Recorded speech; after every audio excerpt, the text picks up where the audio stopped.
Welcome to the Modern Monday on Tuesday. Welcome back to the Cardmarket YouTube channel. It's still Toffel and me covering a modern tournament that Gabriel and Nassif played. We're right now in round 3. If you haven't watched rounds 1 or 2, then go back on the Cardmarket YouTube channel and go check out those rounds. While you're there, also scroll down and hit the subscribe button. That really helps us show everyone else that you like this kind of content, justify it to Cardmarket to keep producing these. With that being said, let's get into the game.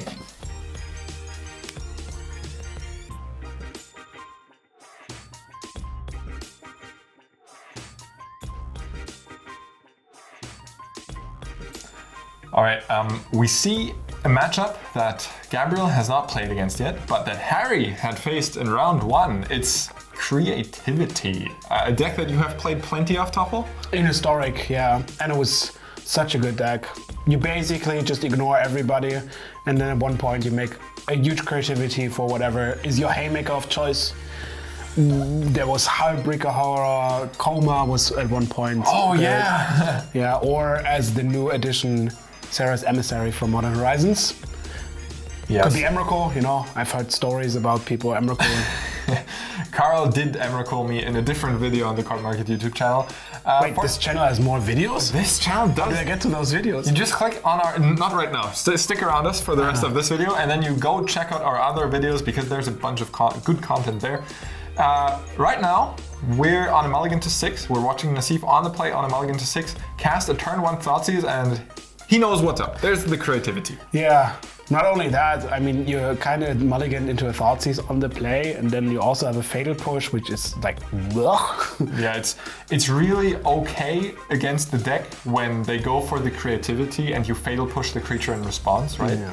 And then your opponent kind of has like a really decent looking hand as soon as there's a third land. In round 1, we saw Harry face against Creativity where his opponent, well, he didn't draw so well. He only had land and, one Supreme Verdict or something. This just looks like a Jeskai control hand with the Creativity. That's Creativity actually like you play the Creativity itself and then some minor cards that are a bit unpleasant to create those things. Like Prismari Command has good options, but also makes you the treasures. Yeah. And then you have some other cards that make you treasures for nothing. So what you're saying is you're playing reasonable cards that do what you want on their way anyways, and you take a hit in card quality. The Prismari Command, not the best card in a vacuum, but definitely great at creating a treasure and doing something useful. Absolutely. And then we see actually Archon of Cruelty is the weapon of choice, which is not winning on the spot, but at least it has like an ability that does something once it comes into play. Yeah. So even if it gets dealt with in response, you can still do something. Also another nice card to, do something on the way. Create a crab token, create a clue token. Yeah, and that's 2 tokens, That alone turns on your Creativity for 2, but also you can choose to keep the crab. The crab blocks. You know what it blocks? Is it Ragavan? It is Ragavan, yes. It is Ragavan. And then you can use the clue to get some more cards. It's such a perfectly lined up card for this archetype. Clue tokens are kind of perfectly aligned for this archetype, right? Because, the clue, you can either cycle through your deck if you need to find cards, or you can target it with the Creativity to fetch out additional targets. Yeah, and you actually, Gabriel, realizing that the token might come in handy later, and as long as there's a Fatal Push doesn't work as an answer to Creativity, so you might as well do it now. Yeah, the crab being pushed and the tutor being suspended. Yeah, nothing better than having the solution in 3 turns. But Achim is kind of sitting pretty here on a Teferi that prevents Nassif from interacting with him on his turn at all. So I assume we're going to see a Creativity here. Yeah, also, I don't know what the plan for Gab is, but that tutor is not resolving once there's Teferi in play.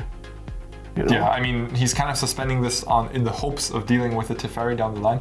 I think Gabriel has seen enough. Knowing that the tutor won't resolve and the Creativity is coming, he scoops them up. Yeah. Although you kind of don't know what it is, so at least you would like to know. Yeah, you can't. This kind of leaves us unsatisfied, although it also leaves us hungry for game 2 because we want to know what's in that Creativity deck. Maybe it might be a boat. A pirate ship, which is modern legal. Yeah. I would be surprised if there are actually many. Ooh. Okay, at this point, Achim is just playing a mid-range deck. It's like Trade Binder. It's just one creativity, and the rest is just... Yeah, the rest is just filler, just so that he can put the word creativity on his deck list at the very top. Yeah, today I feel very creative. Dear Diary, I feel very creative today. I built John midrange with blue and added an indomitable creativity. That's also why he doesn't want to play it out. There is no actual payoff. Yeah, no, you're hitting like Turbo Golfs. Yeah. All right, Inquisition taking care of Lightning Bolt kind of makes me think of a Liliana of the Veil. Yeah, but all of those are kind of rough comparison to Red and 6. I don't see a good way out of this for now. You kind of have to Bloodthirst Chief the Ren and 6, but then there are 2 copies. I wonder what's the long-term plan is. Because I mean, the very long-term plan is just to, overpower Achim's game plan. By maybe you play a Shadow and just beat down the Ren 6s. That could actually work. But Liliana definitely has a bad matchup against Ren and 6s. True. Hard Evidence. I'm not sure how a crab relates to hard evidence. Well, the clue is evidence, and the crab is hard. Okay. I mean, have you ever hit a crab or something? I have never fatally pushed a crab, so I wouldn't know. Well, Gap did, just no. Yeah, just no. All right. Also, how does that work? Like, you throw it into the water. It shouldn't die. Darthy Voidwalker facing down the Ren and 6 now. I assume the Ren and 6 will still come down. Yeah, and I think you can just plus up the Ren and 6 now. Yeah. And then next turn double minus. Yeah, that makes sense. Double minus the Darthy Voidwalker, which of course has 2 toughness, so that would take care of it. Yeah, but unfortunately you don't even get the land because the Voidwalker says like, no. Did Achim fetch last turn? I don't remember. It doesn't look like it. I don't know. Maybe because there's a graveyard? Well, there are 2 cards, which is the discarded card and the hard evidence, so I'm gonna go with no. Oh yeah, you're right. Oh, Fire Eyes. That actually is exiled, funnily enough. Yeah, right, because the card doesn't actually kill the Voidwalker, but the damage does. Yes. And the damage only kills the Voidwalker once the spell has already hit the graveyard. All right, so we're 0 for 2 on this matter. Modern is a very complex. It is. Like, all the interactions, with everyone playing on Magic Online and Arena, it's so easy to, forget about the rules. I mean, it just does it for you, Yeah. Anyways, now that the Darthy Voidwalker is in the graveyard, Achim's lands can also go to the graveyard once again. And that's very convenient if you have Ren and 6. Like drawing a land every turn for free while pumping up your Planeswalker, pretty decent. Oh, and once again, that Teferi. And if Gab doesn't have an answer to the Teferi this turn, then that means the tutor is countered once again. Yeah, and the only answer kind of is Bloodchief's Thirst or actually hoping that your other Voidwalker deals damage. Double Cabal Coffers that doesn't produce mana. I think over the past few rounds, we've seen the deck do what it does well. Playing Orborg, Cabal Coffers, generating a lot of mana. And then in these games, it's just not operational. Yeah, it's a liability. I mean, you're playing a land that doesn't do mana for the first 3 turns if you don't have Orborg. Like, also, the payoff is kind of meh. Like, you're not casting Karns on turn 3 or Ulamox, right? You're casting. Yeah, you're all about casting Karns on turn 3. Right? I mean, if you make a lot of mana, you definitely want to have the best choice of cards and not what is it? The triple quadro black card like this, Yeah, and this is Gab being stuck on 2 mana. The Cabal Coffers being way off producing any mana because you would need an Orborg for that, because right now there's 1 swamp on the battlefield. To be fair, if you draw an Orborg, it goes like quickly. Yeah, it goes 0 to 100 real quick. Well, it's not 100. It's not 100. I mean, that's basic math. Yeah, that is basic math. So how much is it? 8. Right now an Orborg would add up to 8 mana. Never mind. think 9. Oh, 8 sounds correct. Nah, pretty sure it's 8. It's 9. It's 9. 5. Yeah, 5, 3, 8, and then Urborg itself taps for mana, Toffel. Basic math too much. Basic math too much. I mean, at this point, Achim is just going through the motions of, executing his combo. He's got 2 very loyal planeswalkers on the battlefield. If he has a creativity in hand, now is the time. Yes, it looks like a creativity. If there's no reason, it's an instant, basically, with Teferi, right? So. Oh yeah, right. You could just pull it off at end of turn, although that would risk Gabriel drawing into a lot of mana with that Urborg. I mean, what are you preventing? Like, Archon only sacrifices creatures, right? I assume there's more. Maybe. Oh, there we go. An Emrakul alongside an Archon. Now, Archon has an enters the battlefield trigger, Emrakul does not. So the game will not be over until the next turn. If Gab draws that Urborg and then casts a Damnation, that's a plan, I would say.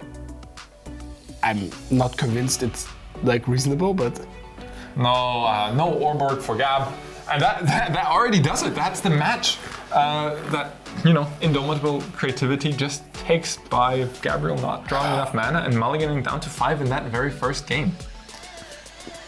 Moving on to our backup match, we have Harry MTG still on Green-Black Reclaimer. If you haven't watched round 1, you have missed the deck in action. What are you even doing here? Yeah?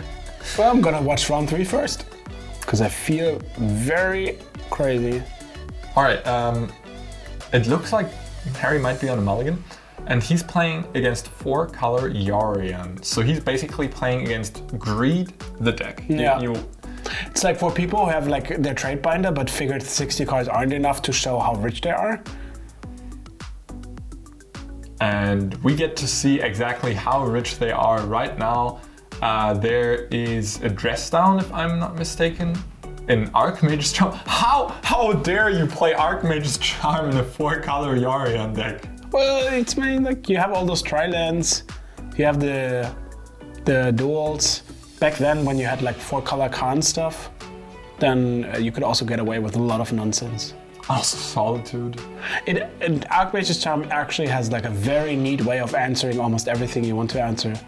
Even with the mode of getting like control something, you can take Chenko of Ragavan, of the Titan's amulets, like all of those little things. I mean, yeah, Modern is an efficient format, so many of the good cards do cost 1 and that, cause problems. If you control the creature that gets creativity, you actually get the creature. Oh, nice. Yeah, true. It's also funny. Though I guess your deck is not always suited to... I mean, you do have, I assume, Omnafstor or whatever, like you have in your deck, or some Solitudes. It's not. It's better that you get it than your opponent. Yeah, for sure. If the decision is between countering and getting a card yourself, a creature, yes, I would also take that creature. We saw a Ragavan picked up. I assume this Ragavan will be dashed, and Harry's, Harry will not be happy to see that. Harry did not expect the Ragavan to be dashed this turn. I mean, you're just Thoughtseize. Where are all those cards coming from? You know, you had 1 draw in an 80-card deck. Yeah.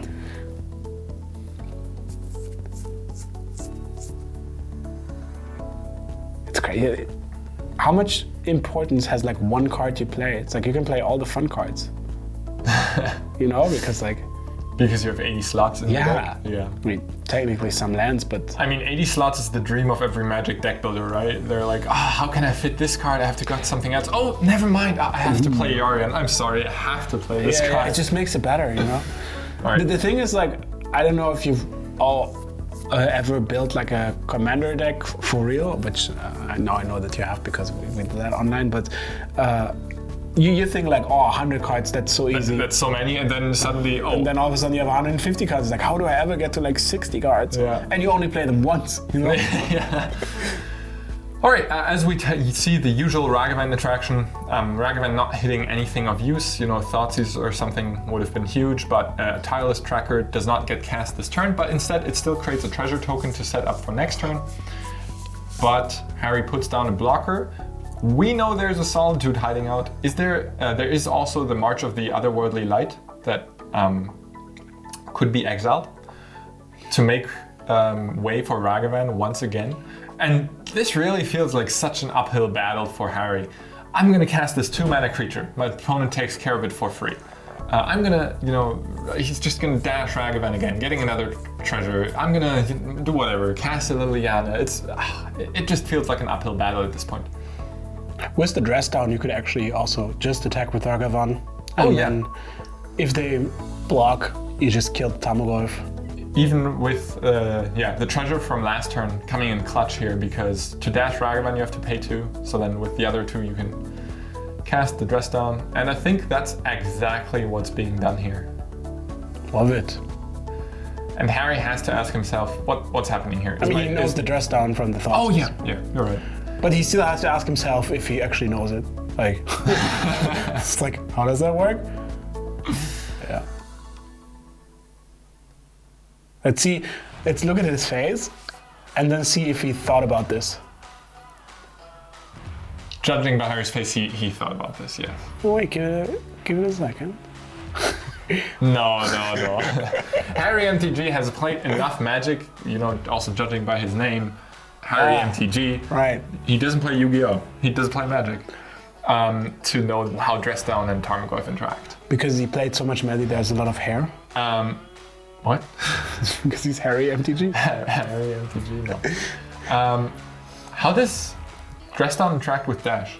No, it doesn't. It doesn't. So the Dash ability kind of sets a pre-rule once it comes into play. Oh, so yeah. Okay. And then at the end of turn, the game remembers that the It's not the creature that remembers it, but the game. Yes. Yeah, that makes sense. And I think that's what Harry is trying to figure out right now too. Oh, another Dress Down. Dress Down is such a cool card. Yeah.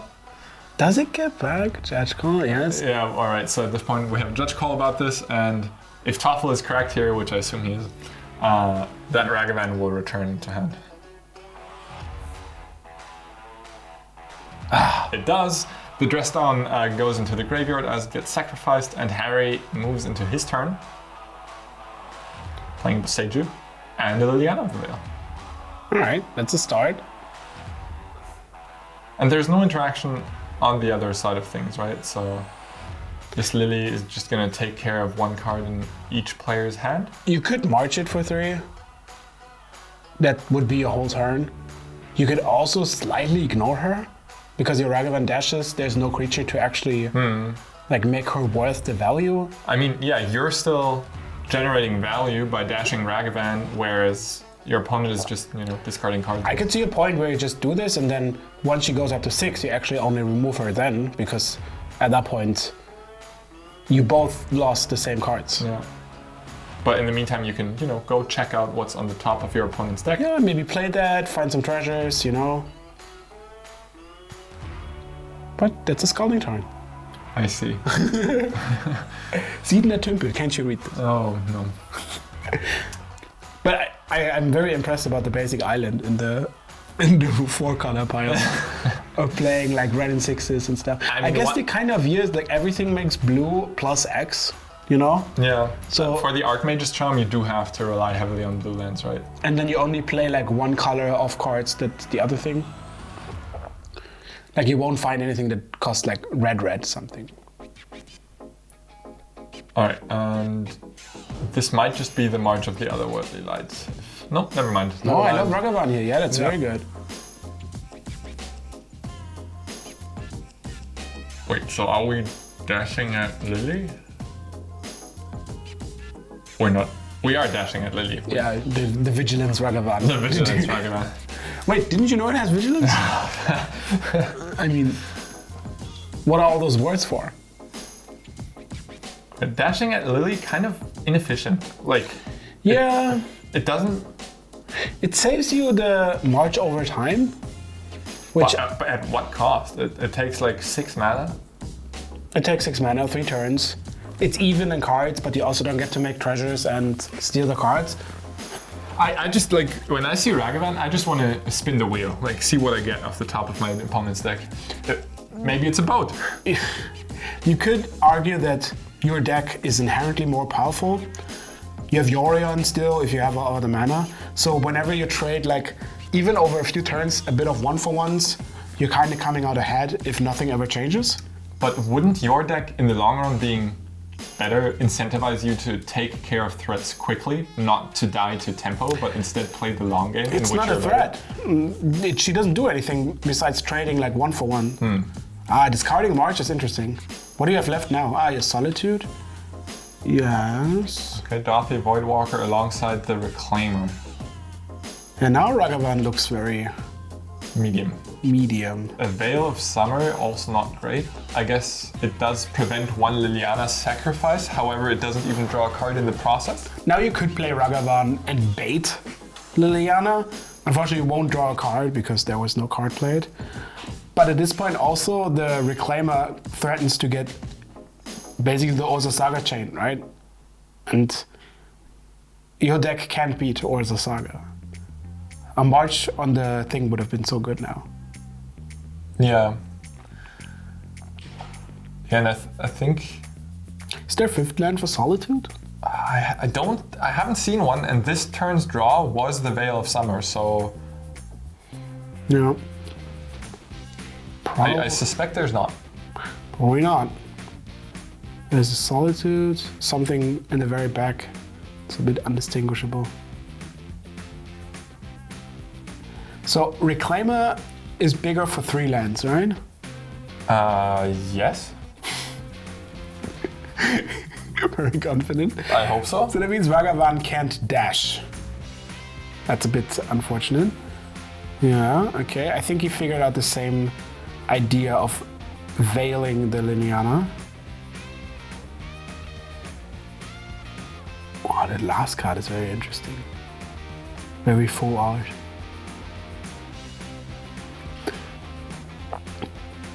Ooh, but how do you dodge this by just plussing? Nice, alright, yeah, so this way Liliana ends up with 3 more loyalty because, you know, Veil of Summer wasn't cast. Like, there wouldn't be any creature sacrificed either way. Yeah, what's that last It's card? a Planeswalker, right? Is it Grist? Is Grist a card? I don't think there's black in this deck. Well, that's very disappointing. I mean, it's called 4-color for a reason, huh? Yeah, that makes Grist somewhat unlikely. I can't distinguish it either. Harry just passed the turn back. Yeah, that's the Saga mode. Sacrifice one of your lands, get the Saga, make the tokens, and then cruise through there. Okay, Ooh, so Teferi. that was the top deck, right? Teferi top deck.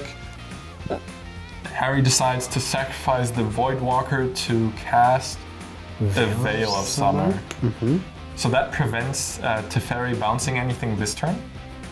Also, it draws Harry a card. So this way, Teferi has to go up to 5. Never mind. Okay. Just a free card. Yeah, just a free card, which is now the 5th land for Solitude. But now, actually, all the tokens start Flooding and if you get up to a point, you can even chain the sagas in themselves, because then you make the token, you sacrifice the saga. But you need a lot of mana for that, right? Like, Well, you need 4 mana. 4 mana plus the saga. Yeah. Harry's not at that point yet. Well, it could be, like, soon. Does the Reclaimer get an untapped land? No. Oh no, but that also doesn't change the math at all. I don't think so. I think Reclaimer gets tapped. Would be a bit weird. Harry's still taking up Liliana. Interesting.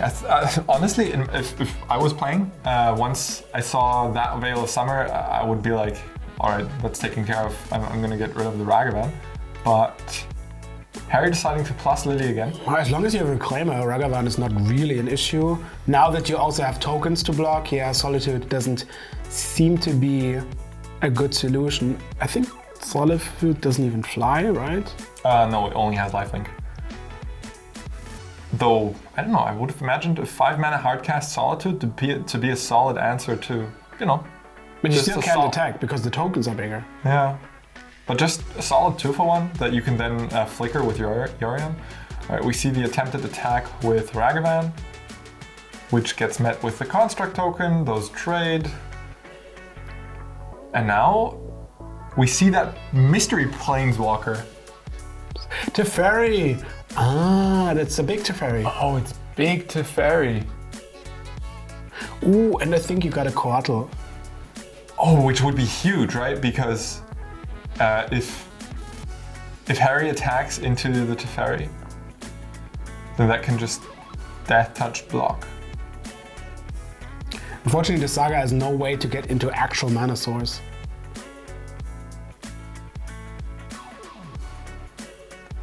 So Harry's not trading a token, not fetching away the Saga with the Reclaimer, but instead just opts for fair play using the third ability. The Shadow Spear. I mean, Shadow Spear seems innocent at this point, but it does give trample. Yeah. I mean, that way you trample over the Coatl. Yeah. Point made. There's definitely a point. There is a point. Is that Abundant Growth? Yeah. Wow. I didn't know those lists played that. I love it. Well, you play for Yorion. Oh yeah, that makes sense. Does it I make mean, sense? also your deck is 4 colors. So. Does it say you sacrifice it to draw a card, right? I was wondering too, but you saying with such confidence that you played for Yorion, I was convinced. No, I think it's just for mana reasons. No, it's when it enters the battlefield. You draw a card. You see? They play for I told you. Ah. I told you. All right, so now the Coatl with the Thoughtseize. I feel like we've been ignoring that game for this turn. The Thoughtseize forced the Coatl to come down, and now with the Coatl down, the Liliana can actually take it out before attacks, which then leaves the Reclaimer to attack the Fairy for 4 damage, putting it down to 1. And what does the trample matter? Huh? It does not. It does not. It does not. Yeah, but then you have still Teferi, which is kind of dangerous. Yeah. Okay, so that abundant growth is gone. Oh, you trade for the Coatl. Wow, Harry just saying, I'm gonna ultimate this Liliana. And the Coatl declines? Ooh. I mean... Okay, so the point was you're trading for the Coatl because if you do, then my Liliana ultimates. Yeah. But honestly, like, you have a Teferi. Like, the worst thing that can happen is that they say Teferi versus lands, but even if you have one land... But what about Teferi and 2 islands versus everything else? If you have a Teferi! Your opponent has 0 cards, and the Shadow Spear. And the Elvish Reclaimer. That Reclaimer can threaten the... No, that died to... Oh, I see. I see what you're saying now. Yeah. Wait, and now the...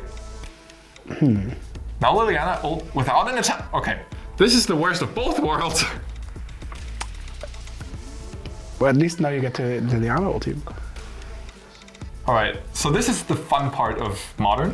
Ultimating Liliana, because there are about 1 million different combinations of piles that are possible right now. We don't have to figure any of that out, because Harry does it, and then we can judge Harry for the way he did it.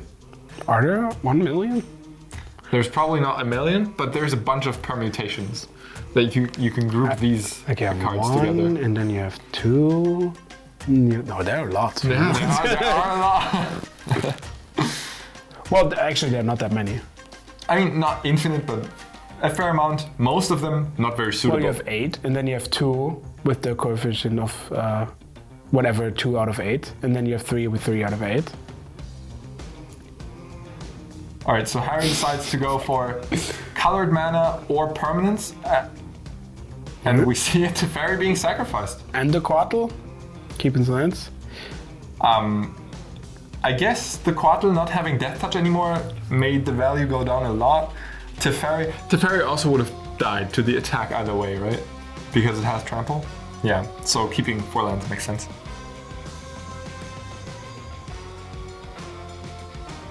There's still Yorion.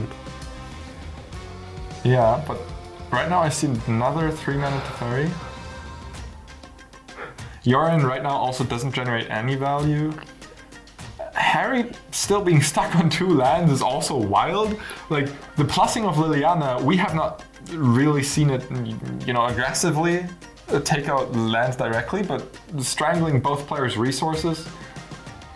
The black-green deck is surprisingly good at actually playing a long-term game with all of those reoccurring things from Reclaimer and Saga and then Witherbloom Command, you kind of at least fight a lot of battles. And as we can see, it's still like a huge thing. There's another Liliana. We started over again. Yeah, are we gonna uptick again to get up to that ultimate? Yes, we are. Harry really living on the edge here, always having like one card in hand, almost basically dying to the Teferi, but then... I think he would be much happier if he had 0 cards, because then he didn't have to discard the Liliana all the time. Yeah. Alright, Veil of Summer does not prevent the discarding, but at least cycles. It cycles, so you can make a better decision about your discard. It does, however, counter the ultimate of Liliana.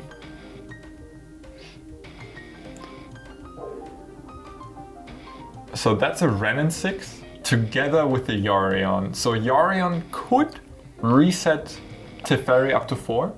I assume that would finally get Harry to minus the Liliana. Yeah. He's been avoiding it all game. But yeah, that Yorion now takes out Teferi, puts it back. Teferi up to 4, pass back. Yes, that's the legendary Harry MTG Liliana minus. No, I actually have liked the way a lot that Harry has played this game with Liliana, aggressively upticking when it wasn't necessary to tick down. I really like that.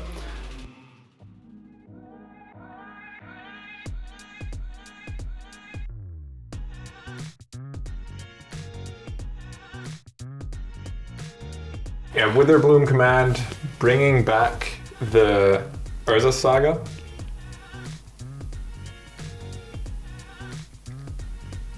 And Teferi bouncing it because it's enchanted. Oh, these people are so smart. I was wondering for a second. This is where modern gameplay gets rewarded because like you see a lot of the same situations, even though you have like 100,000 decks. At least you get to know your cards over the last 2 to 10 years when you play your deck. There's such intricate interactions, as you said, also just between Modern Horizons 2 cards and all the other cards. Yeah. Okay, so we see another Renin 6 face off against that Liliana.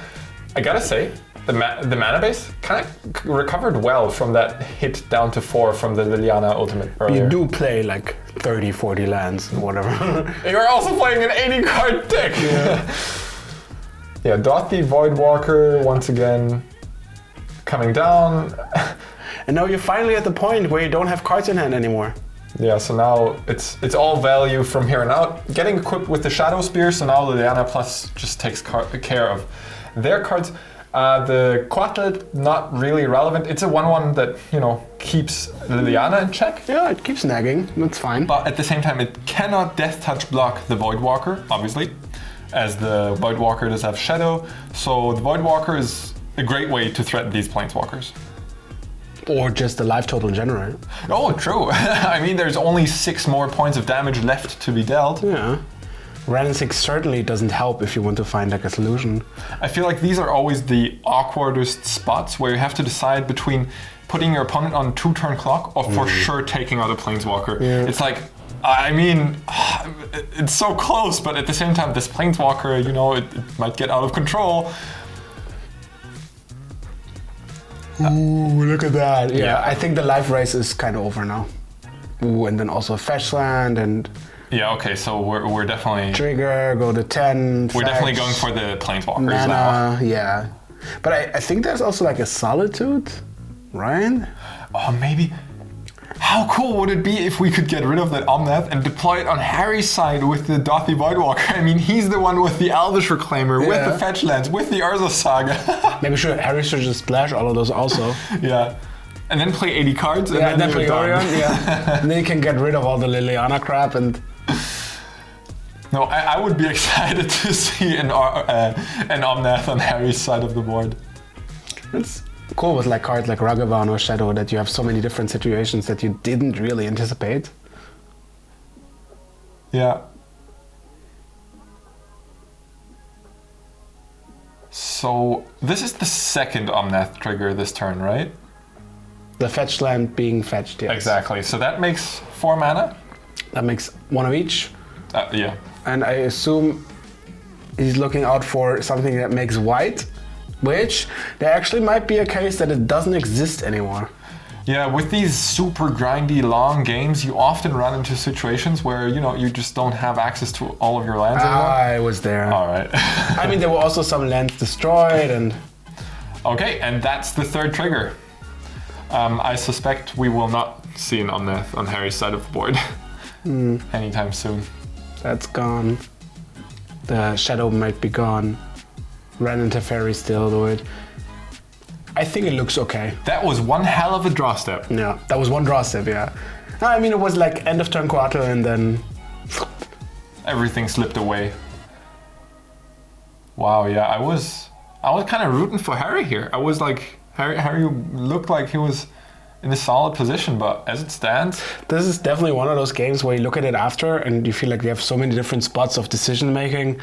Some of them probably would have won, but you don't quite know what was correct. Super grindy and like game with many decision points. And I think Harry managed most of them well. With the Liliana plussing all the time, the Liliana ultimate. I liked Harry's game plan a lot. Apparently, Harry won game 1 though, so we're gonna get the treat of a game 3. And Urza's Bubble on turn 1. I felt like Harry wanted to bottom that one, but Urza's Bubble not quite scrying. Well, that's what you have fetchlands for, right?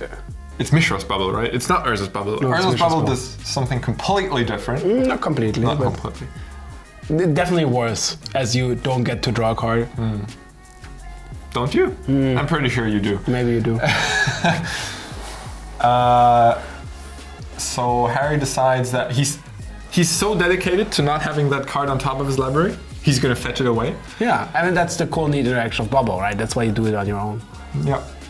The only awkward part is like if you only have a fetch land as your first source. Yeah, then you kind of have to decide whether or not to keep it on top. Right. But we do see a tapped Overgrown Tomb into the upkeep draw. We have Abundant Growth. Abundant Growth! Let's go! Drawing a card, making any color of mana. Putting that to the side might be a bit awkward for future interactions with any sort of removal spell. I mean, sometimes those short carding are quite reasonable. It's like taking cards out of sleeves to remember something. Or... Yeah, true. Alright, Tarmogoyf, 2-3. Here we go. The clock is on. 10 turns. Never mind. Solitude showed up. we've got an answer. I think you're fine with like your opponent ditching 2 cards for Tarmogoyf. Oh, for sure. This is more of a distraction than the actual game plan. For sure, but I mean that Tarmogoyf will grow over time. Yeah. As Tarmogoyfs. Specifically, if people fight around planeswalkers and instant and sorcery removal spells. If Liliana sticks around, we both discard cards every turn. Yeah, so it's definitely not an easy card to deal with, but it certainly isn't like a must answer for now. You could deal with it in like 2 turns. And you do have like March, you have the other X spell. I wonder you could have done that before.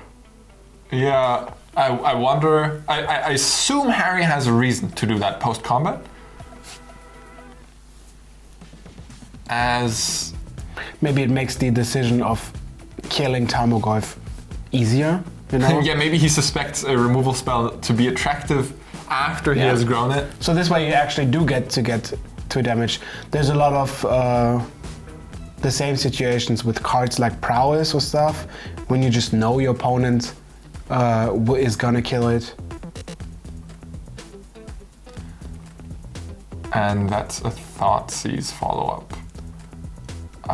Yeah, with the Thoughtseize, I think I would have at least gone for the Thoughtseize pre-attack. I don't know. Not certain. That's a bunch of removal. Well, seems like the most annoying is either Teferi or Omnath. Yeah, those are the cards. Kind of trades 1 for 1, which you're fine with for now. Yeah, I mean, Solitude costs 5 for 2 for 1. You know, getting creature into play, exiling your opponents. Solitude gets quite good once you have 5 mana, because then it actually is annoying. like a Flame Tongue Kabu. No, actually, yeah. I mean, a lot of those elementals are just very good if you hard cast them. Yeah, I mean, that's the kind of upside of those elementals. If things need to happen fast, they can happen fast. Yeah. But if things need to happen slowly, then these are just solid value cards that you can cast for 5 or 3 mana, depending on which one you're talking about.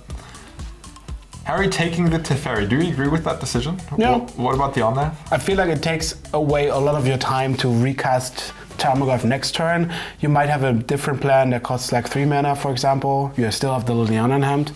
So that would line up badly if your opponent plays Teferi. You can't get rid of Teferi.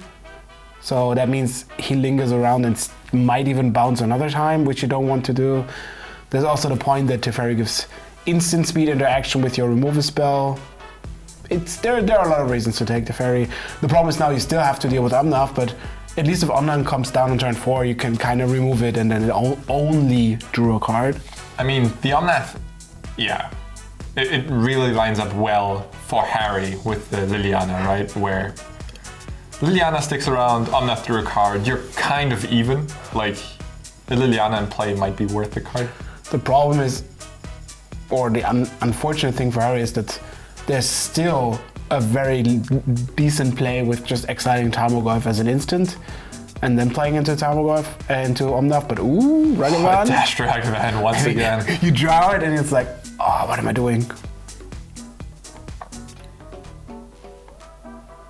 Treasure enters play, Hallowed Fountain enters play untapped, and that is a prismatic ending on the Tarmogoyf. X equals 1. Cast with 2 colors makes for an exiled Tarmogoyf. And Ragavan goes to hand, yeah. Yeah, really taking the approach of not leaving anything on the board for the Liliana to hit. I'm sure Liliana's on his mind right now. Yeah. And there she is. And against Ragavan, I mean, it does soak some mana, but she's really not impressive in creating an advantage. And also your deck is not really like good at making your opponent's mana disadvantage to good use. Even if they double Ragavan now, even triple to kill Liliana, you don't really punish them in your board state right now. Yeah.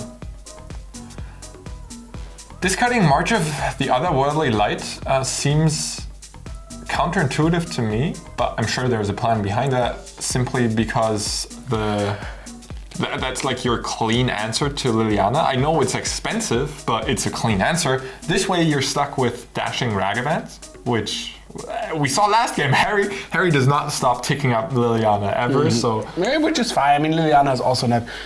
I wouldn't be very concerned about Liliana. I would like to see either Ragavan, Treasure Teferi, or just plain Teferi. How about Omnath as a bait for Liliana's -2 to then dash Ragavan the turn after? I'd rather play Ragavan to get the Omnath. Alright.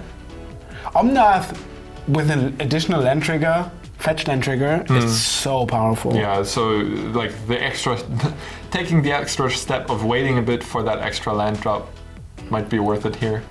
Yeah. Dropping a casual Renin 6 onto the table. Yes, so my favorite line of play would probably Teferi minus on the growth, and then you do get back some cards while your opponent still 1-for-1 trades for Liliana. And I think that might just be what we see here. Yep, 3 mana tapped. Teferi enters play, and I assume that will bounce the growth for that sweet, sweet divination. Nope, up to 5 we go. Also reasonable. If you're not afraid that Teferi dies, you might as well keep it around to bounce something that has mana value, like, I don't know, a Tarmogoyf, a construct token. Your opponent is likely not playing something like Abrupt Decay, Trophy, but you would be very happy about Trophy. Okay, that's something. Yep. That gets rid of both. Oh, that's brutal. And that's not even a random discard because there's only 2 cards in hand. So Omnath, the card that, we were waiting for the payoff from Omnath, now gets discarded. And this would be one of the cases where actually bouncing that turn would have been so superior. Yeah, bouncing would have left you with 4 cards in hand. Yeah, and then you can discard the other ones, keep Omnath, and then with a land. All right, bouncing this turn still rebuilds your hand. Your card quality is probably not as high as it would have been, but you're still rebuilding your hand. We see an Archmage's Charm and the Abundant Growth. I assume we'll see a recast of the Growth right now, which still keeps up the charm. Growth on Island seems fine, I guess. I would have put it on the Forest again, just to have, you know, all the blue mana in the world, but I guess it doesn't take much away. And now we kind of have to figure out a game plan for all of those threats. The him hits big, it also grows bigger whenever you discard something. So it hits for 5 now, 6 next turn. Notably, there was no Yorion get back to the hand. That means there is at least supposed to be a different plan. Yeah. Wow, Harry going for the proactive Veil of Summer into Thoughtseize. Yeah, just to get rid of the cards. I don't understand why you would not cast Thoughtseize first. Because now you don't get the draw card from this, right? Yeah, not sure either. Not certain. Thoughtseize gets to take Teferi or Renin 6, as we see, I forgot the name of the red land, but that one creates 2 1/1 tokens. Saizan Sangsang? Something like this. Yes, I think Saizan, no, something along those lines. The red land you discarded for 4 mana, you create 2 1/1 spirit tokens with haste. Notably discard also makes him. Yeah, I saw, recently I saw a Twitter post about someone trying to take care of the him with the white discard land that deals some damage and it like grew it out of range. Was very brutal. Anyways, Dorothy Voidwalker coming down into the Liliana uptick, exiles the Renin 6, grows the him even bigger, and now that him probably not even taking out Teferi, but just going straight after the life total, because that is a 2-turn clock. That's it, and we know there's not much left. There's Teferi that doesn't draw a card, Yorion is too expensive, also wouldn't do much against tapping out to Liliana. Another Yorion or Solitude doesn't do it because him does have protection, or the Turak, I'm not sure the name of the card, has protection from white. Yeah, very good. So I'm interested to see what happens here. Thoughtseize. Thoughtseize?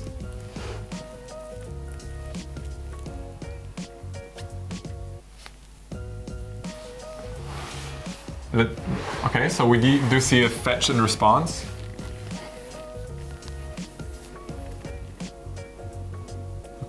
Considering the basic plan. I didn't get a glimpse at the hands, so I'm not sure what...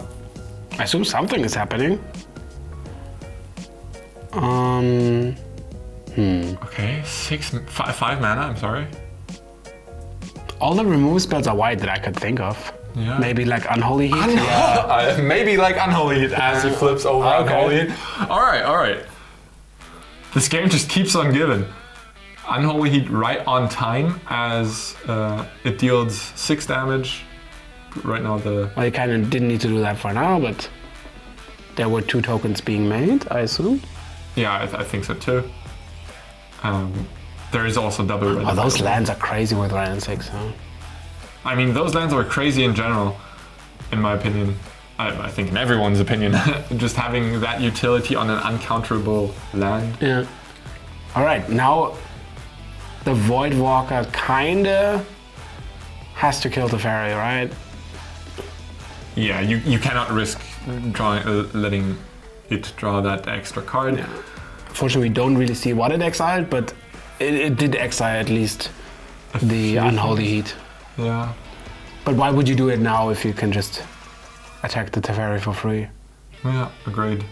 And then unfortunately, but Liliana is dying, you know? Like, I mean, she's dying, but slowly. You could sacrifice your Voidwalker to kill both of the tokens with Liliana, so at least you have Liliana with 1 in play, which is not that unreasonable. But leaving the Teferi in play? I don't think that's a good line of play. I wouldn't do that because the Teferi bounces the growth, you suddenly get a free divination. Harry goes for the sacrifice. Let's see what he targets. A Ren and 6. Alright, that's a clean answer to the tokens. So he says, my 2 planeswalkers are better than your 1 planeswalker, and we'll see how that turns out. There's a decent chance the fairy just turns himself into divination of some sort. Yeah, that's exactly what he does. That's a prismatic ending. Well, it ends one of those. And then you can get Yorion back. Having cards in your hand is a little bit annoying to Liliana. But Oh yeah, right. We didn't have a Yari in this game, did we?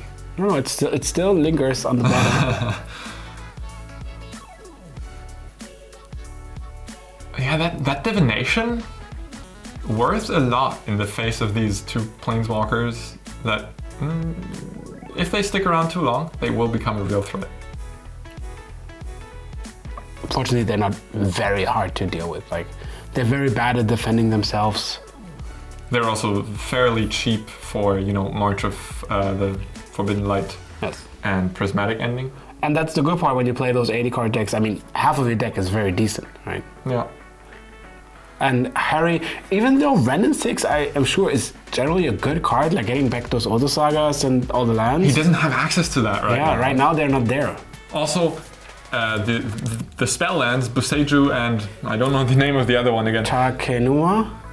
Both sitting in play, not in the graveyard. Having that one in hand right now could buy him back the Voidwalker, anything. And then you could get that back, costing only like 3 mana. Yeah. But now this way he's just buying back fetch lands. He would love to wasteland himself here, or just sacrifice a land. Just cycle it. Yeah. Can I just get rid of my land? Just for free, you don't have to do anything. You don't have to do. I'm sacrificing my land. Yeah. It must be beneficial for you. Oh, 3 mana. Another. Oh no. Okay, that's just a cycle. That's not a spell. Every spell that gets cast here can have a huge impact on the game, right? Like the Teferi coming down draws cards.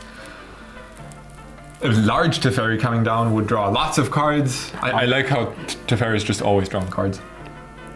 I mean, that's kind of his thing, That's It's like saying Chandra deals damage.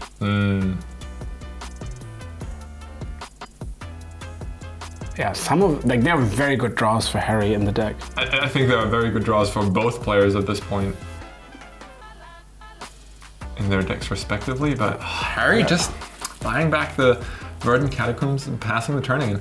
A Lightning Bolt is not enough. There's a counter spell, so that at least should give 1 insurance. Yeah, but that's no insurance against Urza Saga, for example. Boseiju is kind of insurance against that, but I think there's a second one in hand. Yeah. So, yeah, it's an interesting situation where the Ren and 6 doesn't die, but there's also a lot of answers to constructs and Urza Sagas and stuff. Well, once you have the Saga, you have Ren 6 to get it back. It should be fairly quick. Yeah, but I mean, if Harry draws the Saga this turn, he plays it, end of turn Boseiju, then there's a Yorion coming down, Harry buys back the Saga, once again comes down, doesn't really do anything. It's an interesting pace of the game. Ding. Pinging the opponent, this makes the Lightning Bolt lethal. That's really unfortunate. That's an unfortunate turn of events, and honestly, I don't blame Harry for not respecting Lightning Bolt here, not thinking about it, because that's a 4-color deck. There's Omnath. Yeah, and Omnath is huge. I mean, now there's Omnath and Yorion. Yeah, and that's done. Omnath, play land, play Yorion, and then you draw 3 more. I assume this is gonna do it. Yeah, and Harry just sitting on all useless lands. Like, that's an unfortunate end game for Harry. They're just flooding out without even drawing a single Urza Saga. Yeah, they had the advantage of having the lands that cycle for a card. Like all those, once you draw 1 card, it gets you actually more cards. The Fairy, Abundant Growth, Yorion, Omnath, all of those things. And I mean, Harry even had the Ren and 6 in his green-black lands deck. How cool is that? But he didn't have the Nurturing Peatland or anything to go along with it. That does it for round 3. we'll be back soon with round 4. If you don't want to miss that upload, then go ahead and scroll down a little bit, click that subscribe button, and you'll be notified when round 4 gets uploaded. In the meantime, have a good one. We'll see you in round 4.